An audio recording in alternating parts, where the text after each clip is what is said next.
One thing I'm doing with my depth finder is I'm looking at the temperature graph. I got the temperature graph up. When we pulled into that creek, the temperature graph showed it going down. Now we're getting back out into the main river, and we're gonna go to the far side. The far side has a fairly significant influence from a reservoir upstream. You know, we're mid-January and we've had a fairly warm early winter, and that reservoir I don't think is iced over yet, and it's deep, and it's got a lot of it holds a lot of latent heat, and whenever they release it, at least the first half of winter, it can warm up the river. So that's what I'm looking at here with the temperature graph. We'll see what that looks like here once we get onto the opposite bank. All right, as soon as we pulled over towards this far bank, which is downstream from the where we're getting the discharge from that reservoir, it came up, and then I backed away and it dropped right back down. So that is showing that, you know, right on this bank right here, we got some warmer water.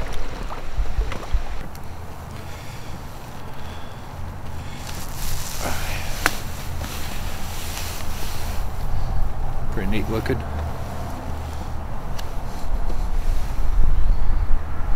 All right, go tell your friend the smallmouth to come see me. Bye. All right, well, we know that there's fish in this hole, this high water spot. So that's a start.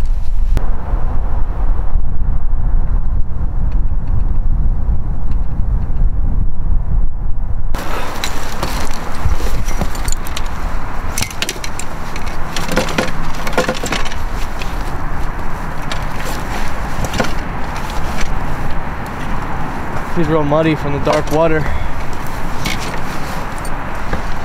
Confidence baits blueberry finesse jig. It's a large blueberry floating bird.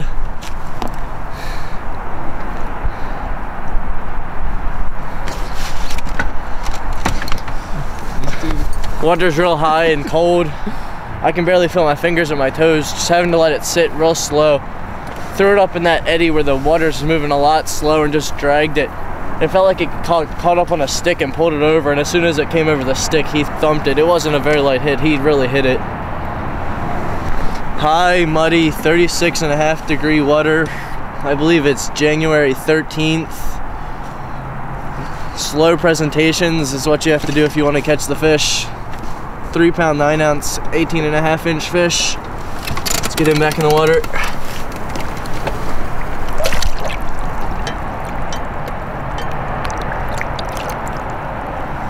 Look at my thumb.